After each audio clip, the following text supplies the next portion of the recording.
नमस्कार दोस्तों, मेरे YouTube चैनल पर आपका स्वागत है। आज की कहानी है बड़ी बहू ने जब छोटी बहू को समझा नौकरानी तो सास ने सिखाया ऐसा सबक कि बहू के होश उड़ गए। मम्मी मम्मी, ताई ऑफिस से घर आ गई हैं। बाहर आंगन में खेल रही बुलबुल दौड़ती हुई अपने माँ के पास आई और बोली। उन्होंने घर का गेट खोलते ही बोल दिया कि जा अपनी माँ से बोल जल्दी से मेरे लिए गर्मा गर्म चाय और कुछ हल्का सा नाश्ता बना दे। आज ऑफिस में बहुत थक गई हूँ काम करते करते। मैं ऊपर अपने कमरे में जा रही हूँ, वहाँ पहुँचा देना मेरा चाय नाश्ता। बुलबुल बोली, माँ जल्दी से ताई जी का चाय नाश्ता तैयार कर दो, नहीं तो पता है ना ताई जी आपके ऊपर बड़बड़ करने लग जाएंगी। ऐसा बोलकर बुलबुल खेलने के लिए वापस बाहर चली गई। बुलबुल की माँ साधना ने अभी थोड़ी देर पहले किचन की सिंक में पड़े हुए ढेर सारे बर्तनों को साफ करके रखा ही था। काम करते करते साधना भी थक जाती है आजकल, इसीलिए वह भी थोड़ी देर बैठकर आराम करना चाहती थी। पर वह अपनी जेठानी मानवी के तेज गुस्सैल स्वभाव को जानती थी, इसलिए जल्दी से उसके लिए चाय नाश्ते की तैयारी करने चली गई। बाहर बरामदे में बच्चों का ध्यान रख रही साधना की सास यह सब चीज़ें देख रही थी। उनके मन में अपनी छोटी बहू के लिए एक दर्द भरी हूक सी उठी। साधना की सास गायत्री जी अपने दोनों बहू और बेटों के साथ खुश भरी जिंदगी जी रही थी। सब अपनी अपनी दुनिया में खुश थे। अच्छा खासा फैमिली बिजनेस चल रहा था। गायत्री जी ने अपने दोनों बेटों को अभी तक अलग नहीं होने दिया था। भरा पूरा संयुक्त परिवार था। दोनों बेटे भी अपनी गृहस्थी को अलग अलग करने की बात नहीं कहते थे। दोनों भाई एक दूसरे का पूरा साथ देते थे व्यापार में। मानवी शुरू से ही थोड़ी तेज तर्रार थी और साधना थोड़ी भोली सी और दिल की साफ। अपनी जेठानी का दिया गया हुक्म उनके कहते ही पूरा कर देती थी। घर के सारे कामों की ज़्यादातर जिम्मेदारी साधना ने उठा रखी थी। जहां साधना का समय घर के कामकाज में गुजरता, वहीं मानवी का समय अपने दोस्तों के साथ किटी पार्टी में। सब सही चल रहा था, पर अचानक कोरोना के कारण गायत्री जी के बेटों का बिजनेस पूरी तरह से ठप हो चुका था। दुकान का किराया देना भी बहुत मुश्किल हो रहा था, साथ में घर की ढेर सारी जिम्मेदारियां। समझ में नहीं आ रहा था क्या करें। सब ने धीरे धीरे अपने आप को हालात के मुताबिक ढालना शुरू कर दिया।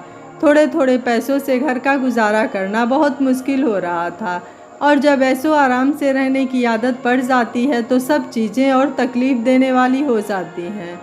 गायत्री जी के दोनों बेटे इतने पढ़े लिखे भी नहीं थे कि कहीं कोई बढ़िया नौकरी कर ले, बस उनको दुकान संभालने का काम आता था। दोनों भाइयों ने किराने की दुकान खाली कर दी, क्योंकि किराया टाइम पर नहीं दे पा रहे थे, और मजबूरी के चलते दूसरों की दुकान पर जाकर काम करना शुरू कर दिया। मानवी साधना के मुकाबले बहुत अच्छी पढ़ी लिखी थी। एक दोस्त के कहने पर मानवी ने उसके ऑफिस में काम कर लिया था। मानवी को पैसे भी अच्छे मिलने लगे थे। घर की सारी जिम्मेदारी गायत्री जी और साधना मिलकर उठा ही लेते थे। पर अब मानवी में धीरे धीरे अपने पैसों की कमाई का घमंड आने लगा था। वह अपने ऊपर तो पैसे पूरे आराम से खर्च करती, पर जब कभी घर में कुछ पैसों की ज़रूरत पड़ जाती तो 10 बातें सुनाकर पैसे देती थी। साधना ने तो अपनी हर ख्वाहिश को ताक पर रख दिया था। वह कभी किसी चीज़ की डिमांड भी नहीं करती थी। साधना के पति की सारी कमाई घर के खर्चे में चली जाती थी। साधना भी अपने पति का साथ देना चाहती थी, पर उसके पास मानवी के जैसे कोई पढ़ाई की डिग्री नहीं थी, पर हुनर की मलिका थी साधना। बेकरी की चीज़ें साधना इतनी अच्छी बनाती थी कि उसका कोई जवाब नहीं था। साधना ने एक बार यह सब करने की कोशिश करी, पर एक तो बीमार सास का ध्यान रखना, ऊपर से घर के सारे कामों की जिम्मेदारी सुबह से लेकर रात तक उसकी ही थी। साथ में खुद के बच्चों का और मानवी के बच्चों का ध्यान भी उसको ही रखना पड़ता था। और पिछले कुछ दिनों से साधना कुछ थोड़ी बीमार भी रहने लगी थी। शायद ज़्यादा थकान रहने लगी थी ज़्यादा काम की वजह से, तो वह इस काम को नहीं कर पाई। गायत्री जी साधना की तकलीफ को समझ रही थी। उनको पता था उनकी छोटी बहू बाहर ऑफिस में जाकर नहीं कमा सकती तो क्या, पर घर पर रहकर भी अपने पैरों पर खड़ी हो सकती है। मानवी को अपनी नौकरी और कमाई का घमंड दिनों दिन अहंकारी बना रहा था।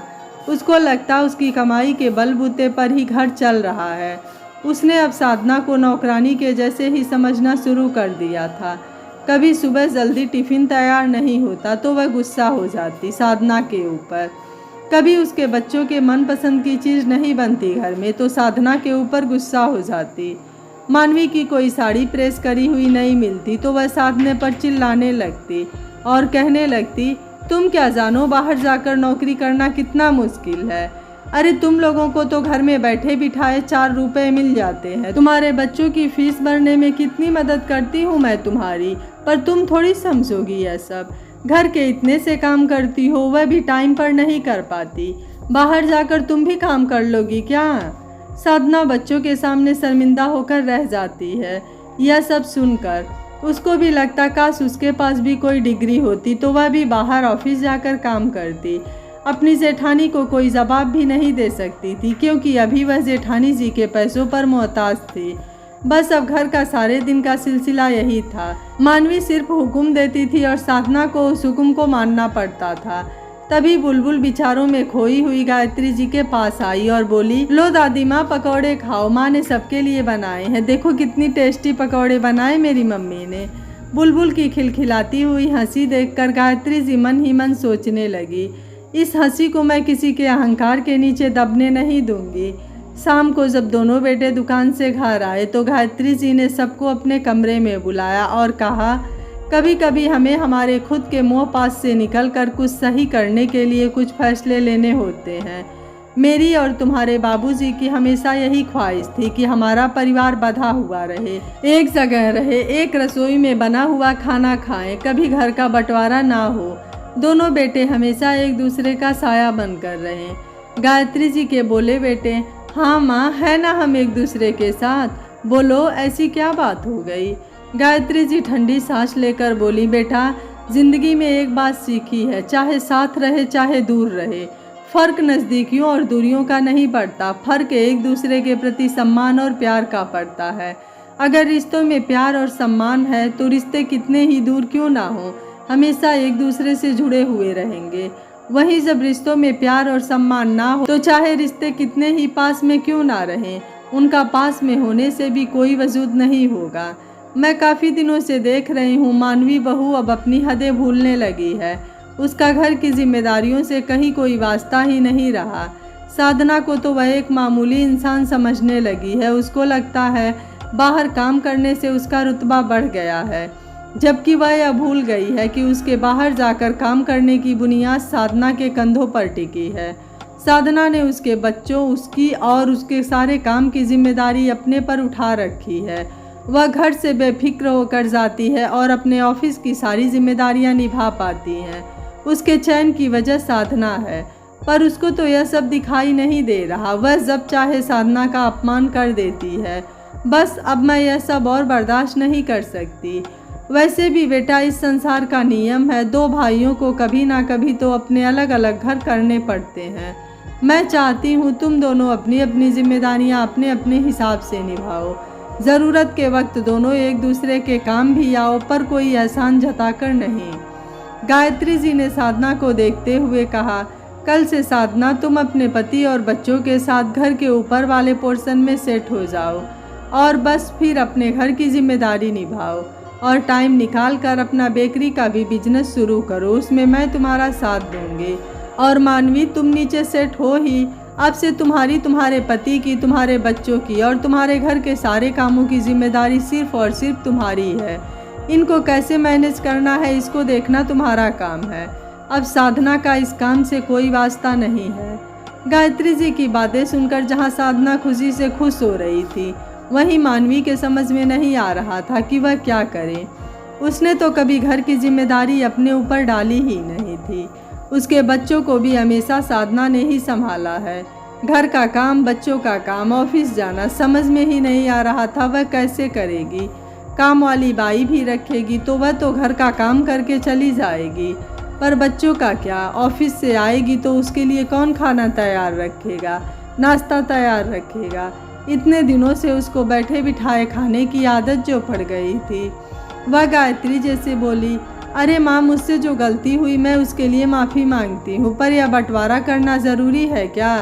मैं अब से ध्यान रखूंगी कि साधना को कुछ ना कहूँ। गायत्री जी बोली, नहीं बड़ी बहू, घर का बंटवारा छोटी बहू के स्वाभिमान के लिए बिल्कुल सही है। उसको भी अब स्वाभिमान से जिंदगी जीने के लिए पंख देने की ज़रूरत है। उन पंखों को तुमने जकड़ दिया है अपने अहंकार और अपने एहसानों से। उसको भी अब दिखाने दो कि उसके पंखों में भी ताकत है। वह भी उड़ सकती है, अपने घर की जिम्मेदारी निभाने में वह भी अपने पति का साथ दे सकती है।